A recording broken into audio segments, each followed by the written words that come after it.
There you go. Oh. Told you that'd work. All right. Scary Recording robot. error cannot save messages. Send them. All right. So are you recording on your side, Ouiji? Yeah, I'm recording too. All right. Well, thank you so much for joining us today. Obviously, we're excited to be working on the Jack 2 video. Oh yeah, I'm excited for that. Yeah, I mean, I personally, all cards on the table. I only played Jack 1 at a friend's house when it was his birthday, and he liked jumping off the cliff into the water. And that's what we did for an hour, and then we watched Master of Disguise. It was a very weird birthday. Yeah. But I always loved Jack 2 and Jack 3 because I was the perfect age and guns were cooler than platforming. True. So, right at that time, I don't know if it hit. I mean, CC wasn't a PlayStation-y boy, but Yeah. I was not. But if he was, it would have hit him at the right time. That's right. Just as so nostalgic. Yeah, right. So talk to me a little bit about maybe like how you broke into speedrunning, like, what the Jack community was like at that time. I'd say good. I'd say that was an interesting one because in the very early times when I was playing, I played every video game as a kid. And I can remember so many games that I played, and all I would do pretty much was stay at home and play games. And there were some games that really stuck out to me, which was the Jack series, because they were terribly hard at the time. Like they were the hardest games I've ever played as a kid, like being like 10 or something that I was. And it was my first like platforming type of game too, I think. And Jack 2 and Jack 3 were so nostalgic to me that when I tried to figure out a game that I wanted to speedrun, I was like, what is a hard game? Like something outside of just a Mario speedrun or something kind of obscure that hits home. So I was just kind of looking up speedruns one day because I've always known about them, but I was like, okay, I'm going to start out with one game. And I looked up Jack, I think, and I found the Rixer. And this was back in like 2015. And his videos were all over the place. He was big into Jack speedrunning. And I watched his Jack 2 run and I was like, wow, this is insane. Just the first level, Escape.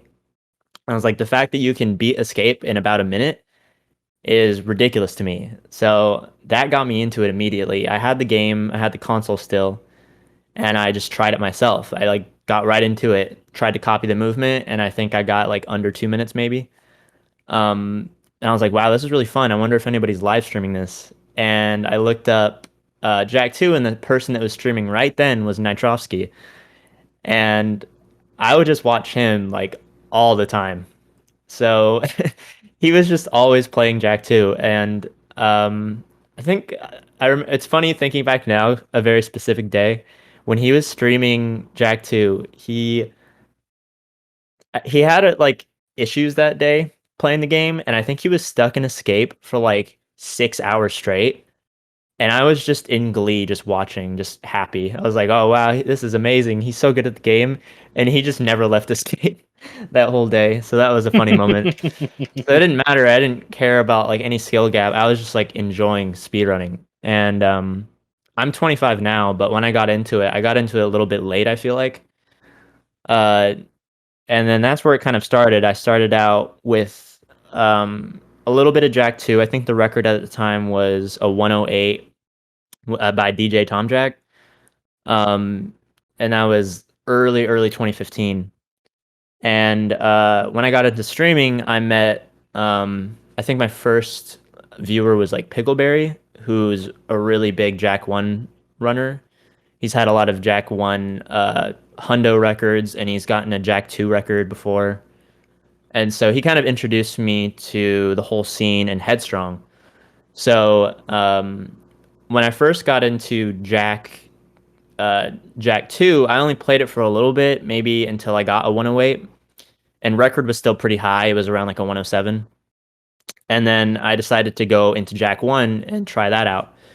And I know this is like a Jack 2 video, but the history kind of really starts from Jack 1 because I gained a lot of the competitive mindset with Headstrong because we would go back and forth with I mean, Headstrong was always on top. She was always the best Jack 1 player, but I was right behind. I was like majority of the time I was second place. So for like a few years before Right. Josh was even playing. And I was one of Josh's first viewers even when he started streaming. So we were all like really back before anything was found. And then I gained a little bit more like competitive mindset. Like I wasn't in school at the time. I think I just had completed high school and I just didn't work. I didn't go to school. I dropped out of college right out of high school. I tried it and I was like, it's not for me.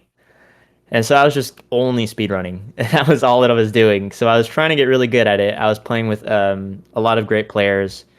And then after I had after LTS was found and I had some LTS times, I was like, okay, I kind of want to go back to Jack 2 because Jack 1 was kind of done. Like Lava Tube Skip was found and nobody was playing anymore. And so I decided to try again at Jack 2 after Unreal and Vaser had pushed the game a bit. And I also really looked up to Vaser and Unreal because they were like glitch hunters, which I was really into. And I guess later I'll talk about how I found a bunch of glitches and included that into the speedrun it is now. But I kind of had this new mindset in how to play a game competitively. And Vaser and Unreal didn't really push the times like insanely down to like sub 1 minute sum of best or anything crazy. Like Jack 2 had a lot of improvement still. So I was like, okay, I gotta hit this now while nobody's playing it. And I think I got like a 102.49 was my first record. And it held for a little bit. I'm not sure how long, but after that I was like content. I was like, okay, gotta move back to Jack 1. So I was kind of flip-flopping for a bit, but not really going too hard in the game. Just still kind of having fun, not being super competitive. But after that, I turned 18 and I needed to get a job. So I was gonna get kicked out of my house soon.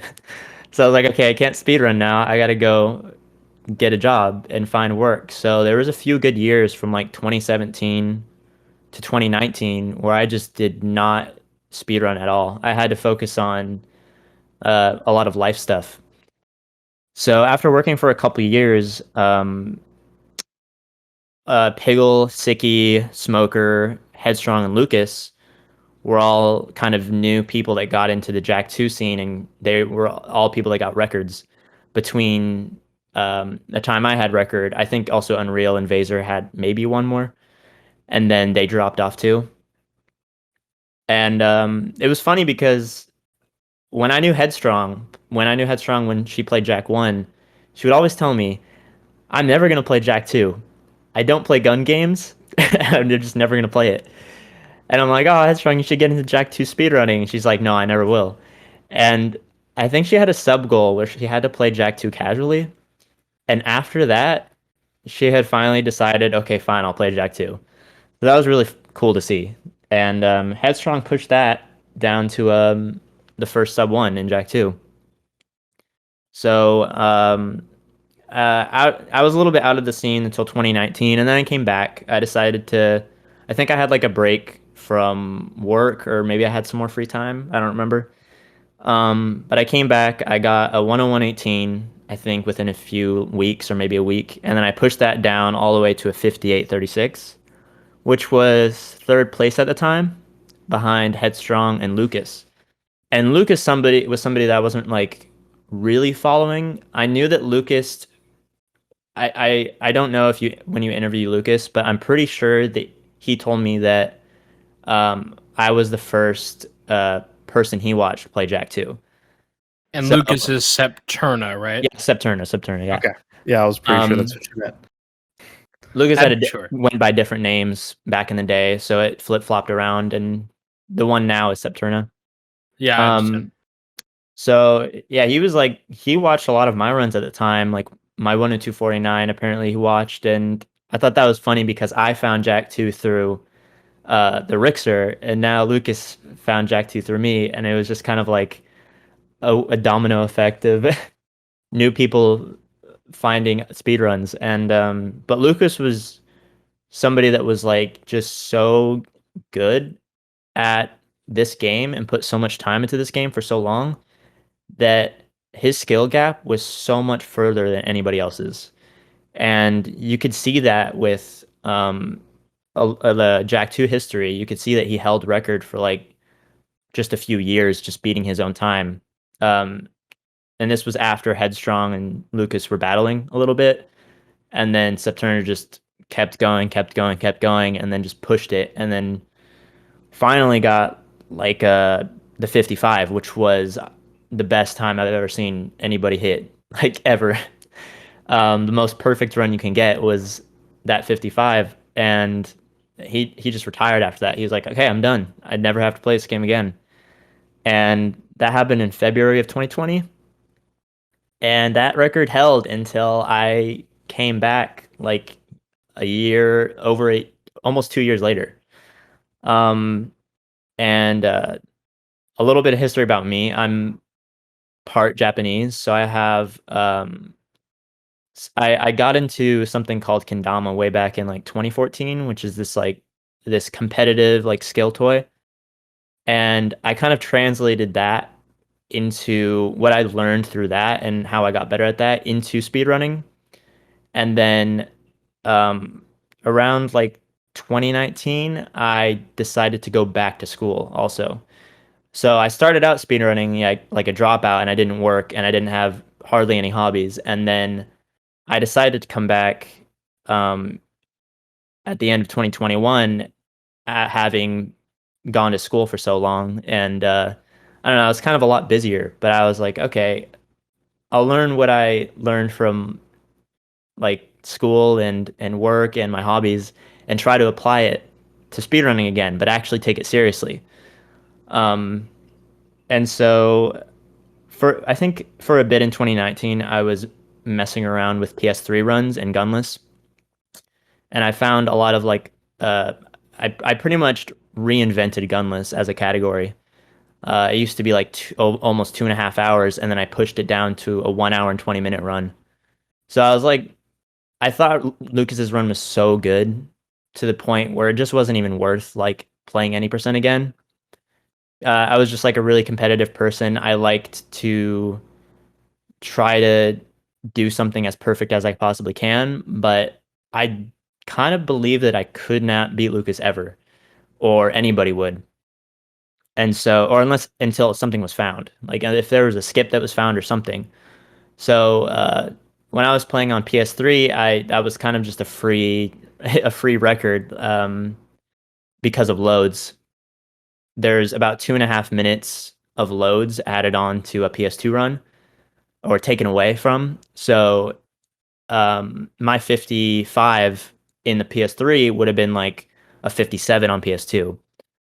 So it wasn't any. It was still such a far skill gap from Lucas or anybody um, that I was just kind of content doing that.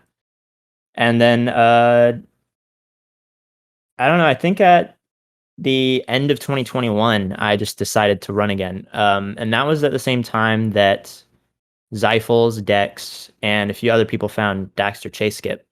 So it was the biggest skip that's happened in what seemed like since uh, Phase 2 Crew Skip,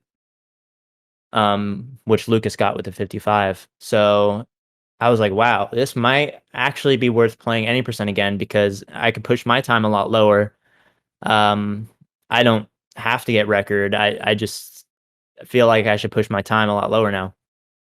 And so, um, but, but that was at the same time, I think it was the end of the summer, I got an internship at Intel. And I was like, okay, but I'm working 40 hours a week now. Like, I almost have no free time to even do this. Like, I still have other things to worry about. I have to pay rent and do all these adult things. And now, am I really trying to like push myself into the most competitive mindset again as when I had infinite free time back in the day? So I was in a totally different environment and circumstance, and I was like, okay, I'll try it. And I think uh I think Daxter Chase Skip was one of the hardest tricks to learn in the game and just overall in the game because you have to do a really perfect dive into the eco. Otherwise, you die or you fall to death and you just have to start over.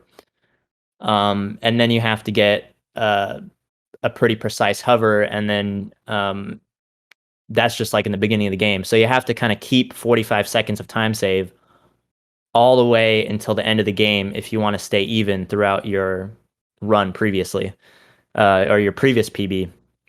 So it was pretty tough to like get a specific setup for it, but after a while I found it, and then I was like, okay, what do I need if I can get 45 seconds off my run?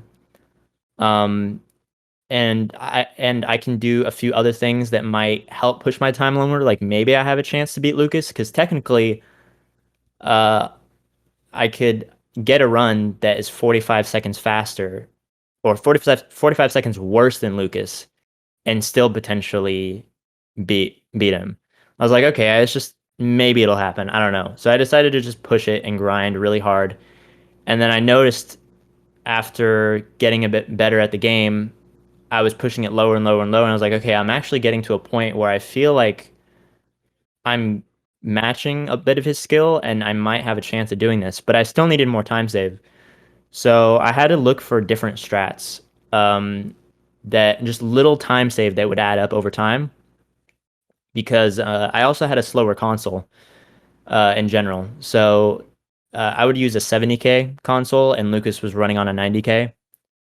So overall, the loads in the game would add up to at least like about 10 seconds. So I was like, okay, how do I compensate for that a bit? And then I looked for when I was running on PS3, I found a skip called Shaft Skip, and it was movement to get from Underport, leaving Underport, all the way to Defense Stadium without driving. So I found an elevator that you can load when you go up to the palace. There's an elevator, and across the map, another elevator that you can take that takes you down into the Defense Stadium part of the city. You can sort of hover from one elevator to the other elevator and just fall back down it, and you can skip half of the map. But on PS3, there was a setup that consisted of hovering over Mars Tomb, and then you would go past the door that you would try to trick the game into thinking that you're entering the palace, and you would turn the camera as the door opened and then turn it back so that the city didn't deload, and you'd keep hovering. You'd have to get a perfect angle as well. I think it was like near a few pixels perfect that you had to start the hover, and then you'd have to fall just high enough to pass down the elevator trigger. So you had to get a lot of height. It had to be a specific angle, and it would only say 15 seconds. So I was like, okay, I could implement this again and maybe gain a bit more time. So I started doing that, but I remembered when I tried on PS2, it would hardlock every time that I would try to enter Defense Stadium. And I didn't know why that was. Maybe it was like a specific console that I had, but um, after some tweaking, I found a whole new setup that saved even more time on Shaft Skip. And that consisted of using a zoomer to drive up a ramp into Mars Tomb out of bounds. And you can actually keep the zoomer under the map. And that way you don't have to start off of a slow hover or a slow side flip. If you went too fast on the jetboard, you'd actually pass over the door before it could load. So you needed to go slow enough to get the door to load the area, but it was so slow that you just ended up losing a bit of time compared to the zoomer method. So the zoomer method was really like what it needed, and it made the trick like twice as hard too, I think, because the zoomer jump is really, really tricky. But once I found that, I was like, okay, now I just have to worry about angling the hover perfectly to the elevator. Um, but I found that you can actually grind on the side of this little ledge, and grinding on that on the jetboard would set up your angle perfectly, um, that you would fall right next to the elevator. Because if you fell into the elevator, you actually couldn't leave and the door was locked. But if you fell next to the elevator, a few pixels away, you'd fall down it and it would load the area, and you can fall outside of the map and then leave. Um, so after finding that grind, I was like, okay, this is it. I have 15 seconds here. I have the 45 seconds from Dax or Chase Skip. Like, now this is way more possible. And then I hit my first 55, which was a 55-46, I believe. And I was like pretty excited, but I definitely wanted to push the game lower. And then Lucas came back. Actually, he came back out of hiding or out of retirement or wherever he was, and he's like, "Okay, I'm gonna do the same thing. I'm gonna add shaft skip in, and I'm gonna add Daxter chase skip, but at my skill level. Like, he pretty much did the same exact run as his 55 that he had before, but he added that 45 seconds and he added that 15-second time save, and within like a week, I think he got a 54. And granted, that was like his best run that he's ever had. Like, nothing went wrong. There were no mistakes really. There was very very small mistakes. He had great RNG and he just didn't mess anything up. And I was like, when I saw that, I was like, oh my god. Like, I thought I was getting better at the game. I have so much to get better at. So now I was about a minute behind him again. And at that point, I was kind of like, I was really excited that he PB'd because I was like, he actually came back and like, he did better than he did on his 55. But now there's like, I don't think I could ever beat that time, like ever. I don't think I could beat a 54. That was like, in my mind, I thought reaching a 54 would be the god time because I've never had enough paces to the 54 pace that I thought it was possible. So I was like, okay, so either I, just run how like I normally run and then just quit when I want to quit, or do I keep pushing on a little bit harder and trying to refine my tricks and refine the levels and make sure I save as much time as possible? Because now all the time save came down to like seconds. So I couldn't lose a few seconds in a level now at this point. If I made any mistake in any mission, my run was over. And I needed great RNG. So I was like, do I really want to go through that? And so I actually backed off for a bit. I stopped doing full runs and I decided, okay, there's something in Kendama where you're doing a bunch of tricks, you're doing a combination of tricks. And if you want to do that combo correctly, you have to learn each part and make sure you perfect each part. And the ones that mattered were the end and the middle. The beginning, you're going to do every single time. You're just going to try and try again until you land that first part of the trick. But then you have the second trick and the third trick, and that's where all the pressure comes in. So I was like, okay, what's my worst part of the game? It's the end game. I always lose time on the end game because it's the hardest part of the game. And so what I did is I broke down the game into 3 parts. There were about 20 minutes each. So the middle game was 20 minutes. The end game was a little bit less. And I never had to do early game because I did that anyways when I was doing full runs. So I didn't worry about that. And it was just mainly RNG too. So I practiced endgame until I felt like my run was coming to almost like a perfect endgame, like the best endgame you can get. Um, Lucas's run in endgame was like a 1730 something. And I was like, okay, if I reach a 1730, I might gain confidence enough to possibly beat it, to actually go for beating that time or lowering my time by a bit. So I would just play endgame every single day. I didn't even do full runs. I just only did endgame. And eventually I just started getting into a routine of pretending that that was any percent. And then I pushed endgame into like the sub 17 range. And I was like, okay, I'm getting really, really good at these segments now. Like, breaking down the segments, I was actually getting way better than I was doing full runs. So then I started working on the middle game, and I did the same thing. Beat uh I beat that by like 30 seconds, and I was like, okay, now I just have to do runs now. So I start with any percent where you do Dax chase skip, you do praxis, which is the worst possible thing ever. Basically, it's like a 90% of resets are there. You try to look for like sub 7 range, or at least I did. If I could get sub 7 praxis, I could get a 54. If I didn't, if I lost even 10 seconds there, I had to reset. So you had to get great RNG there, great RNG in sewers. I estimated like around a 1340 or a 1330 sewers. So I needed those at least. And then if I had a solid mid game, a solid end game, I would have a chance. Um, and at that point, it was just like months and months of grinding. Like, uh, I think even having a 70k, so losing about 10 seconds off of Lucas, um, I needed to play even better than his run. Like, if even if my run was identical to his, I would lose 10 seconds.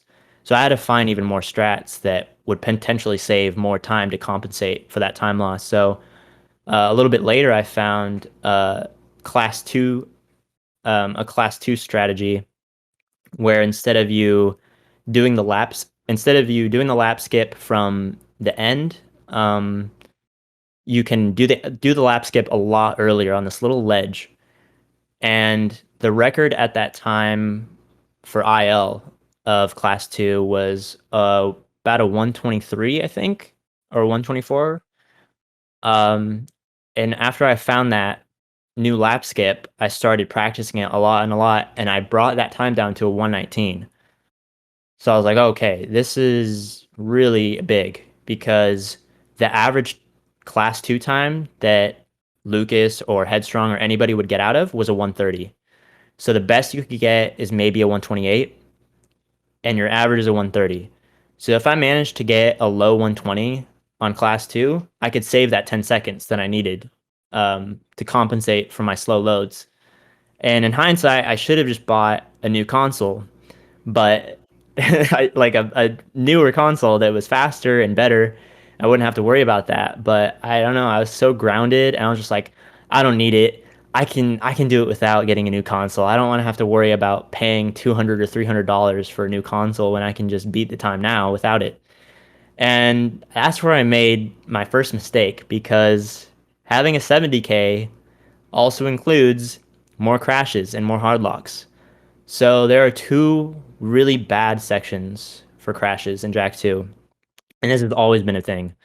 Um, Back in the day, I saw Nitroff crashing in construction site door like a bunch, like 10 or so times. That was the worst one. And then the next one was Metalhead Arcade.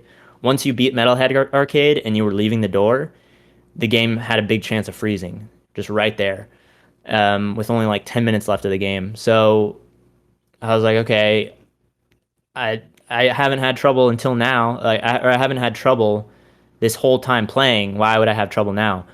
But right when I said that, I got like a 50. I was 1 second behind Lucas at that time. I had a PB that was a 54:57, so I was 1 second away from tying Lucas. So it was really close. But right then, I would get to paces every day that were record pace. I would have multiple a day sometimes, and they would all end at Metalhead Arcade. And I have a bunch of clips saved of me crashing there. I could probably send it to you, but I probably have like 20 or something. It was terrible. And I'd leave Metalhead, I'd crash. If that didn't happen, I'd get to construction site, I'd crash. So I was like, I just have no shot. Like, even though I'm playing the best that I can, something is still holding me back, and that's the console. So I just kept pushing through it though. I was like, one day I'll just get a run that won't crash and I'll play perfectly. So that didn't happen for a bit. And I tried to find a method for Metalhead Arcade actually. There was never a good method to get around not crashing there. there was a theory to not crash, but even that theory would end up crashing my game. So I was like, even though I'm doing it the safest way, I still crashed. And that consisted of zooming, hitting the cutscene a little late, so you lose about a second, zooming into the ground, turning around, waiting a second, and then unzooming, and then leaving.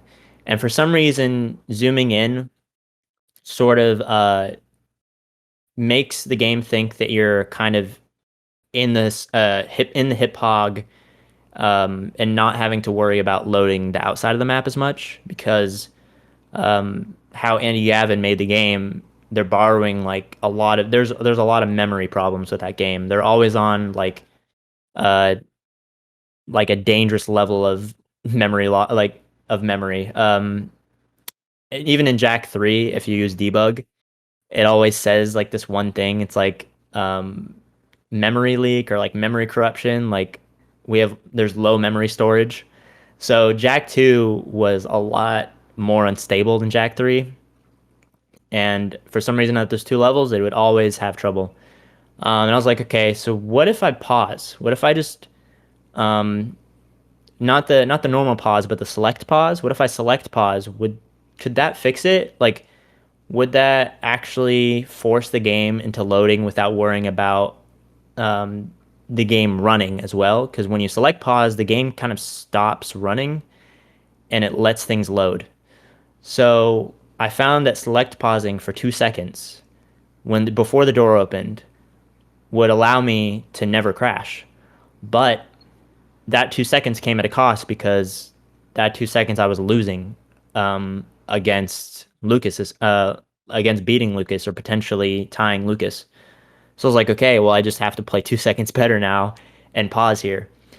So I started doing that, and then I was getting a lot more runs to construction site. But then the next problem was every run I got to construction site, I would crash there too. You'd enter the door and it would freeze, or the door cutscene would play and it would stay black screen. So I don't know. After a few weeks, I finally got a run that didn't have it. I didn't crash, and then I just had one shot. I remember the specific day where I was running probably like 5 hours straight of not being able to leave praxis fight, or at least with a good praxis fight.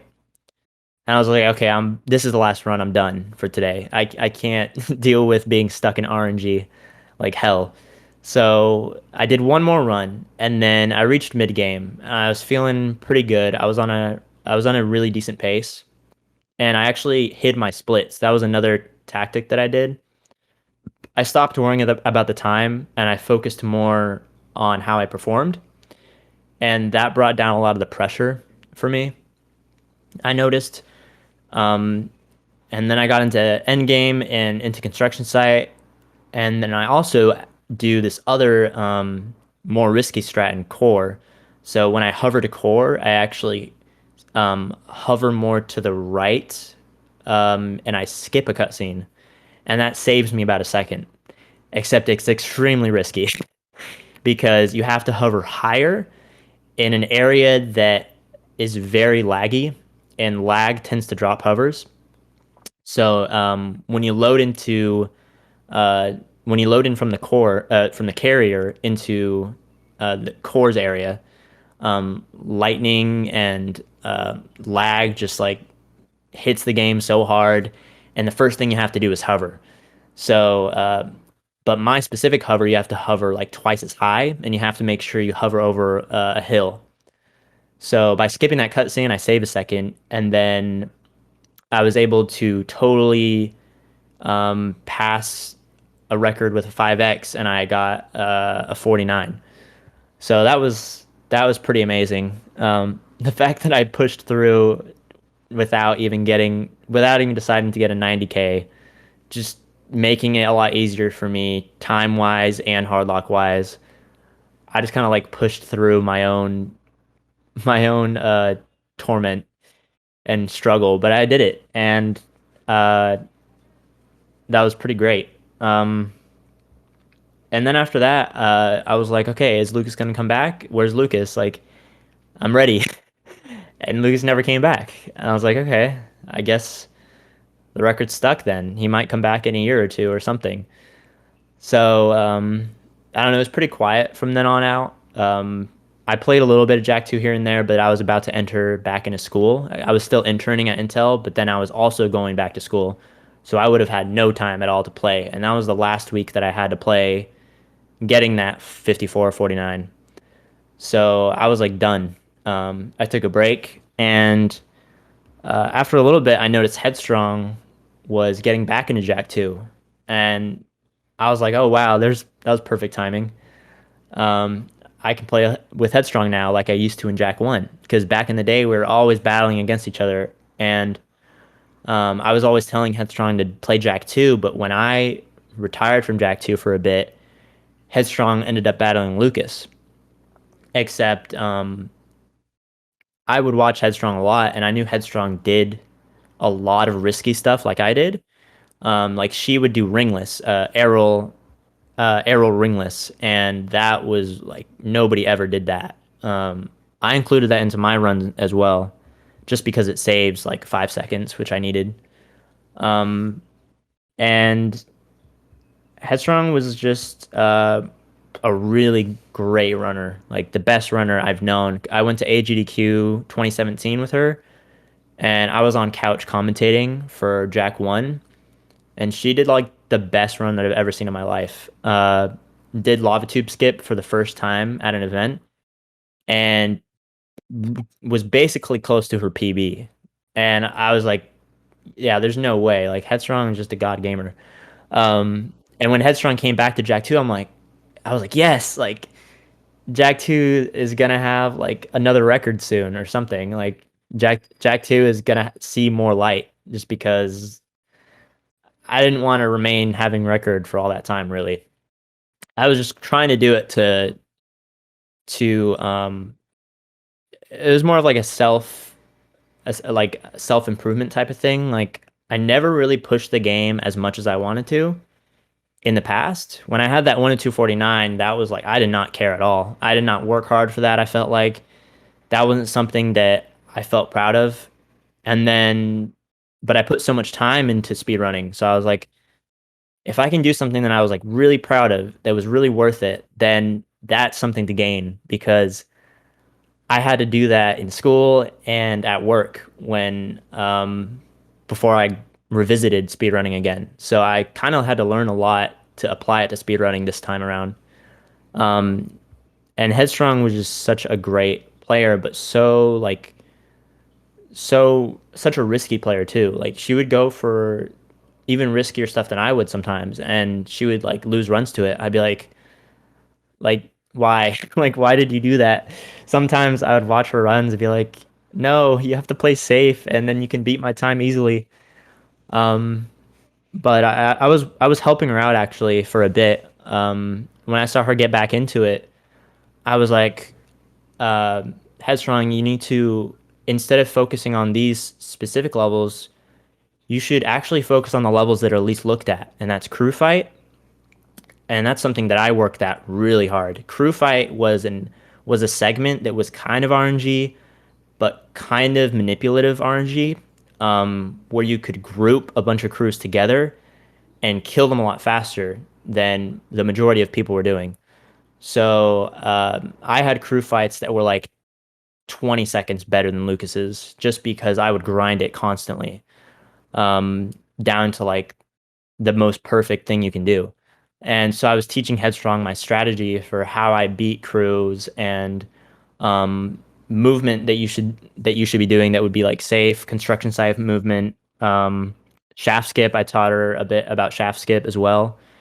And then class 2 she really had trouble with. And when I found those new class 2 skips, I was like, you should do those, my method, but there's actually an easier method that I made for those same class 2 skips. So instead of um, in class 2, you would drive into the corner and you would not slow down at all, and you would boost.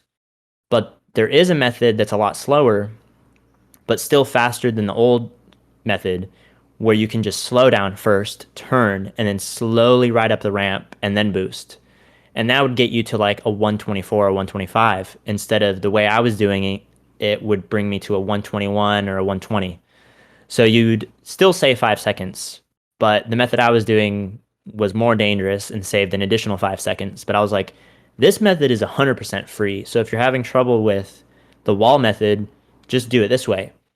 And so she started doing that, and she became like 100% consistent at it. Never had trouble with class 2 since. Because all her runs would die at class 2. So I was like, just do this and you won't have this problem anymore. And there's probably a lot more other strategies I try to help her with. And then she kind of just did it on her own, started grinding every day like I did. It took me about 3 months to beat Lucas a second time. When I got the 55-46, it took me like 2 or 3 months to beat that 54. And the same thing with Headstrong. When Headstrong came back and started lowering her time, it took like about 3 months to beat my time. But she had to work super hard for it, like I did. So she had to go through hard locks, like the game just completely screwing you over with enemies at the end of the game. It was the same exact thing that she had to go through. So I think all the top players, like even Headstrong, like Headstrong also has a 90K, so Headstrong does have a bit of a faster console than me. So our runs are pretty much identical, at least currently. And then Lucas's run is also amazing. So just the fact that we all got 54s in a game that is that hard, and we all kind of like matched Lucas's skill after so long, because he was just the uncontested like god of Jack 2. He was just a million times better than everybody. And I don't know, we worked like our asses off to get to that skill level. And so that was really cool to see. And I'm not sure if Headstrong or Lucas still are looking to improve their times in the future, because at this point it's really hard. You have about like the furthest we can push the game at this point is like a 54-20. And when I was hard locking constantly, I would get paces that were 54-20 that would end in a hard lock. So like I know we're all capable of it, of reaching the best possible time you can get, but it's kind of torture. So it's hard to go back to something that's so difficult at this point. We pushed the game too far. Like it never should have been pushed this far. It's I don't know, that probably wraps it up. It was a really like cool journey, but any 54 run just has no mistakes, or hardly any mistakes. If we do have mistakes, it's compensated elsewhere with like perfect gameplay. So it's an extremely hard game. In a speed run, it's already it's a million times harder too. But yeah, I think that that wraps up the what I wanted to talk about. Bravo. Thanks. That may be the most that anyone has ever said off of one question. Yeah, I forgot you only asked me one question. I gotta say, Tarnowina both went on for like 40 minutes. Just like I was like, go ahead, go. You just go ahead. We just rolling tape. It's all good. Yeah. I was thinking of like not writing down stuff, because I wrote a little bit down, and I think I didn't have to look at it, but it helped me remember what I should be talking about, because there was a lot of important parts. Like I think without like the history of even me going like starting off as like a college dropout and not going to work, like I had like no motivation to do anything. And when I don't know, improved at life, that like taught me how to be motivated and like push something as hard as I can do, or as hard as I can push it. And when I came back to Jack 2, that's what really like pushed me, I guess. And so all that history matters. Like even playing with Headstrong in Jack 1 mattered, because it was just like it taught us patience and like determination in speedrunning, like something that was just not something that I was used to at that time. I was just kind of playing for fun. Mm-hmm. But I'm also really competitive too. I like to push things as far as they can go. and Headstrong's the same way, and Lucas. So all three of us are very similar. But I don't know, do you have any other additional questions? Maybe like any uh specific questions into like tricks or glitches or anything? A couple of quick things. Yeah. You mentioned that you have some kind of hobby. It's Kadamo or something. What was it called? It's Kendama. And I've been playing that KNDAMA. since 2012. I have a whole like Instagram page for it. What is it for those of us that are brain damaged? Yeah, I wanted to Google it. So That's the people will initially think it is like yo-yo at first, but then when you look at it, it's more of a very complex ball and cup. And in Japan, they throw a World Cup in Hatsukaichi. Um, and I've competed many times, like throughout my life. So I think that level of competition also helped me with speedrunning. Just learning how to like stay, uh, learning how to not get the nerves when you're playing a game. That's like one of the trickiest things. When you're at the end of a game and you're on a record pace, you have to not get nervous and you can't make a mistake. Otherwise, you have to try all over again, or it might take a few more months. Um, and so when you're up on stage in front of like hundreds of people or thousands of people, it's really like nerve wracking. Um, and the same with filming because I film a lot of tricks that kind of make sense with speedrunning. Like how I explained it earlier. Usually I go for combos that are either long or short combos, like single tricks.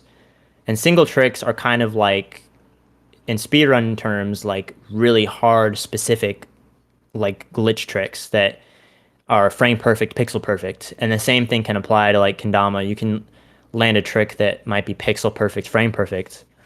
Um, and it can take you just as much time. I actually recently put out an edit for Kendama on my YouTube if I can share it.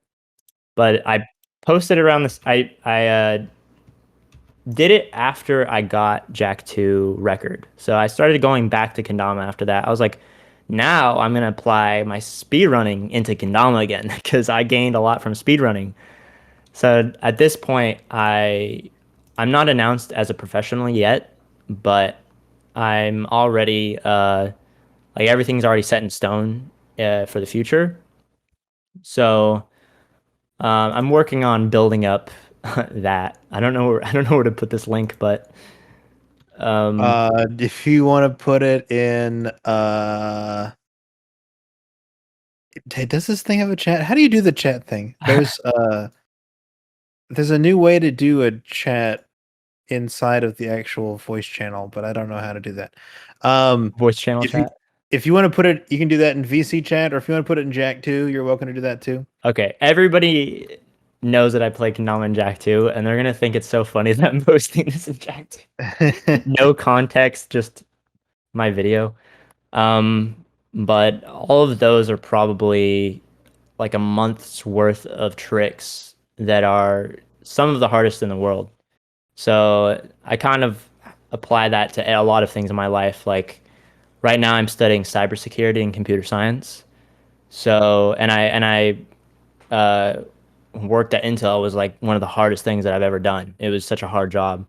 Um, but the internship only lasted until December, right when I got my record. So I'm trying to like learn how to improve at a lot of things, I guess. And Yeah, you're a man of many trades. The Renaissance man. You know, we're 100% putting this video of you doing this thingy. Kendama, that would be cool, I guess.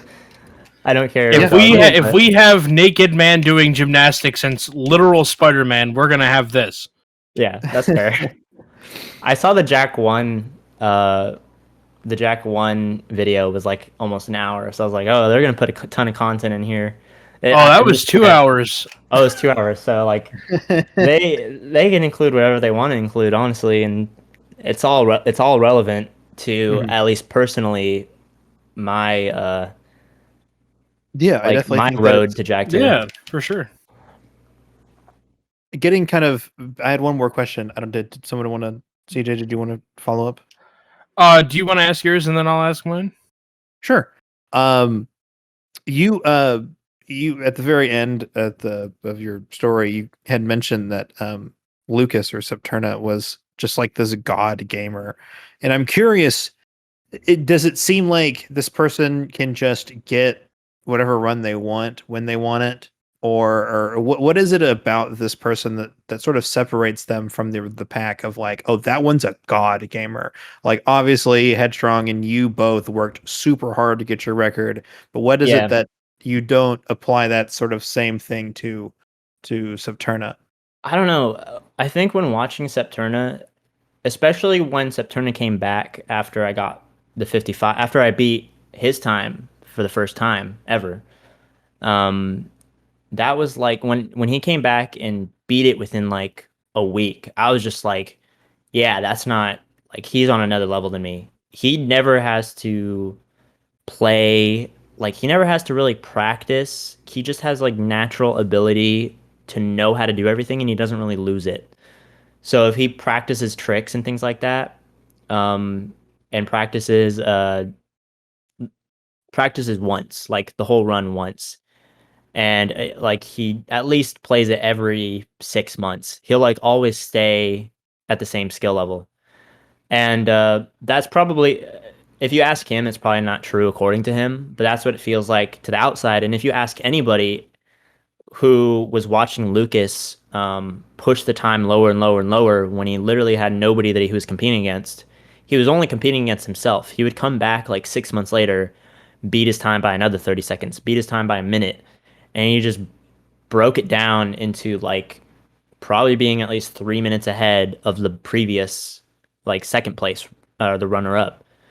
So I don't know, like when I watched his 55, his first 55, without Daxter chase skip or shaft skip, and I was just like, this dude just has a task run, like a perfect run. I've never seen somebody not mess up in Jack 2 because Jack 2 is a game that you can easily mess up in any part.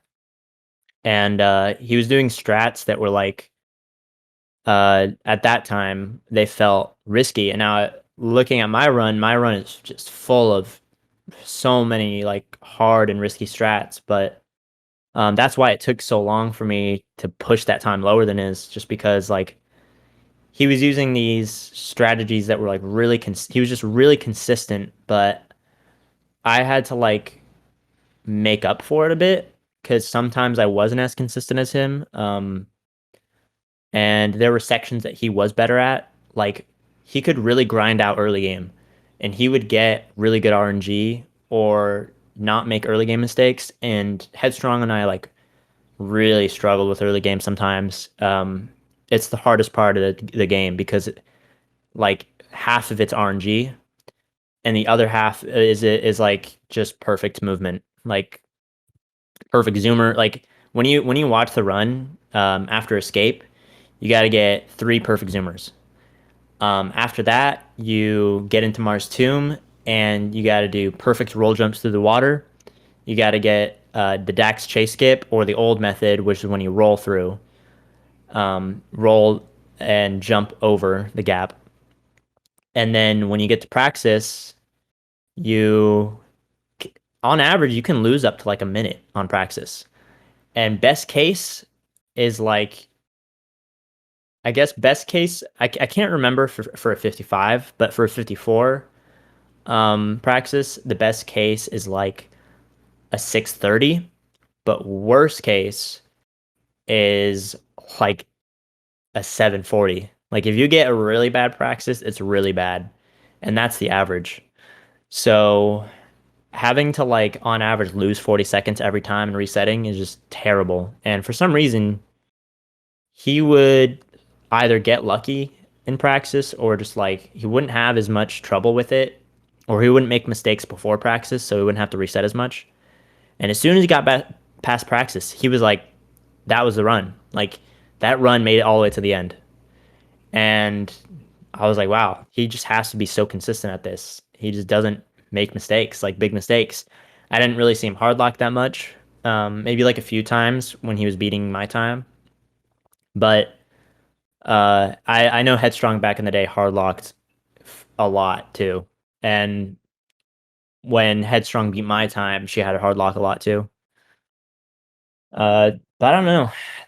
Septurna, if you look at Septurna's history of PBs on speedrun.com, you could see after her, Septurna beat Headstrong's last PB, like last record, she or Septurna just PB'd like 20 times or something crazy, just back to back to back to back.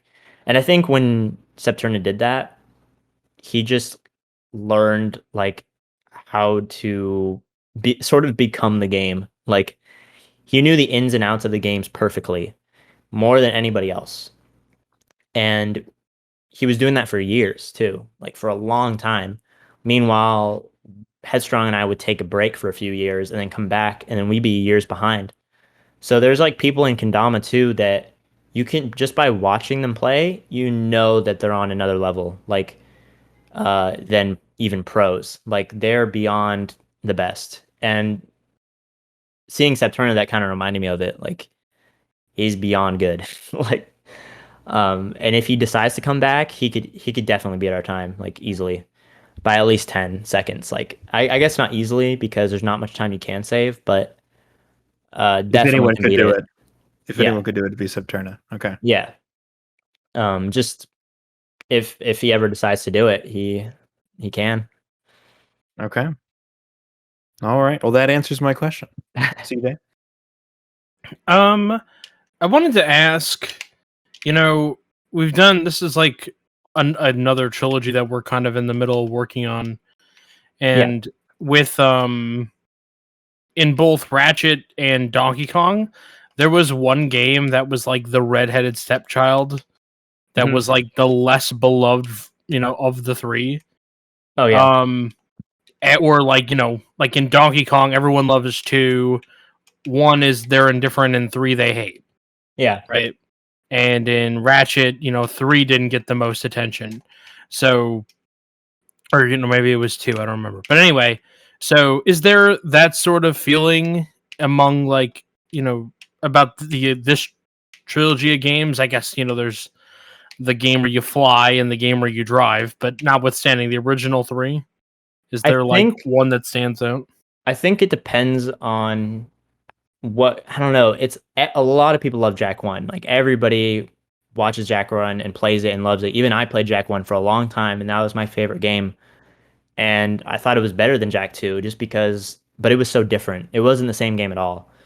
So, and then you have Jack 2 and 3 that are very similar, but Jack 3's any percent is like terrible. Like you're rolling through the sand for like 10 minutes, and that's half of it. And then you have like BTR, like driving a hulky car that's really hard to control. And then you have more driving, and then a final boss. So Jack 3, outside of any percent, is really loved. Like Jack No Oob is really loved, and All Missions is really loved. And that's my favorite game casually is Jack 3. Like that I have the most nostalgia for that game just because it's so big. It's so much bigger than Jack 2 and it includes so much more than Jack 2. But Jack 2 is kind of seen kind of like how you said. It's always been known to be the hardest game. And people don't really like to go for like the hardest to learn out of the gate. And there are sections of it that aren't as fun as other games too. Because people know that it is pretty RNG heavy, or like if it's not heavy, you can kind of manipulate it to be okay, but you have to get to like a high level to understand how to do it. So um, it's really hard for people to like get into the game and stick with it. I know that Josh got into Jack 2, and uh, Josh like made it. I think when I had a 58 and I took that break, Josh beat my time once by like a few seconds, but then after that he just completely stopped. And I've seen him play Jack 2 off and on for a bit, but even Josh, who is like an amazing Jack 1 player and currently an amazing Jack 3 player and Jack 2 at Hundo, like any percent is a struggle for a lot of people because it's like it's not a game where it has a lot of difficult tricks, but um it's a game where you just can't make mistakes. You have to be consistent throughout. So you can't, there's some levels where you're not allowed to die at all because dying would cause the mission storage to reset. Um, there's one area where you talk to Brooder and you pretty much load that mission and then you go do another mission. But when you do that other mission, you can't die because if you die, you get rid of that first mission. So there's sections where you actually have to do deathless, and that section is really tough to do. It's not really tough, but for the casual player, like, oh, dying there, you lose like over 2 minutes. Like that kind of sucks. And then you have underport, which if you die there, you lose like 40 seconds or a minute or 2 minutes. And then you have a ton of other levels you have to worry about too. Yeah. I remember I went back and played 2 and 3 as an adult. And 2 is a bastard. 2 sucks. Yeah, 2's mean casually. It's mean. Like, it's yeah. just mean. Yeah, There's no unforgiving. checkpoints. There's no checkpoints in the game. checkpoints. It's Yeah, exactly. unforgiving, and in a speedrun, it's like, so with gunless, when I got into gunless, that was like me deciding to torture myself in the worst way possible because playing the game gunless seems like it should be impossible, and it basically almost is. But there are some sections where you have to do strats that are a million times harder than the any percent route. And I thought that was so cool. I was like, man, nobody's gonna mess with this because this is terrible. Like only Ruh and Rousel had played Gunless, and they kind of created Gunless in the beginning. And then I looked at Gunless and I was like, oh, I can make this faster. This is just gonna be way harder now. And there's a section that I made where you're it's the lurkers mission before class 1. Mhm. But there's a jetboarding trick that I found that if you do a front flip or not a front flip, but it's like an impossible or whatever. I don't know what the trick names are, but he does like a front kick flip and then you do a front flip. But if you do a frame perfect front flip before that, you're not able to do a trick, an additional trick. Underneath a car, you can let it explode. Like it just immediately explodes. And for gunless, the only way to kill those things is by using a gun. And the only other option is by using a jetboard. So you have to jump into the car. And when Ro was doing it, he was like, it probably took him like 20 minutes to beat, like just that one mission. Because he would do is jump on the car with his skateboard over and over and over. And the damage would go by like 1 HP at a time at like a 200 level HP. So when I found that trick, I was like, okay, you have to do 6 frame perfect tricks now if you want to destroy these cars. And then it just got more and more ridiculous after that. Like so many other frame perfect tricks they have to do, and you have to not die from crew all the way to the end of the game. And if you've ever played Defense Stadium, it's the area where there's a bunch of metalheads coming at you, and you have to protect 2 Samoses. There's like 100 enemies coming at you, and you can't fail the mission. If you fail the mission, you can't beat the game. Like you can't beat it gunless. So you have one try to beat the mission without using a gun, and each Samos only takes like 3 hits. So they get hit 3 times, you fail the mission, or one of them gets hit 3 times, you fail the mission. So I think practicing with gunless too helped me get really good at any percent because I was like, there's a lot harder categories than what I'm doing now. So if I kind of if I kind of put this game, if I think that this game is a lot easier than the other categories, then I might not struggle with it as much because I'd be like, well, at least I'm not doing gunless. And there you go. that helped too. I put a lot of time to gunless, and Dex and I, who's a glitch hunter, for all the Jack games, kind of reinvented gunless and made it extremely hard. But yeah, I forgot the question. All right.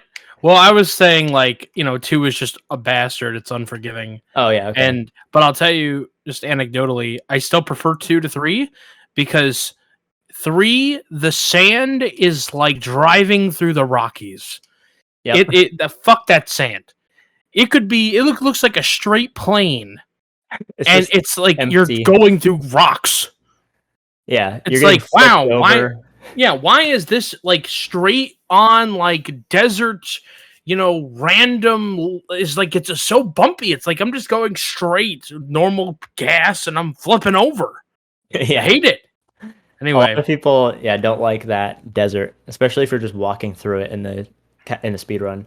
I did a podcast with Josh. If you ever want to hear a really funny rant about the sand, you can go ahead and listen to that. I don't think I have any other questions. I think you were super thorough. CC, do you have anything? No, I don't have any more. All right. Do you have anything else that you wanted to say? I was as thorough as I could be. Word.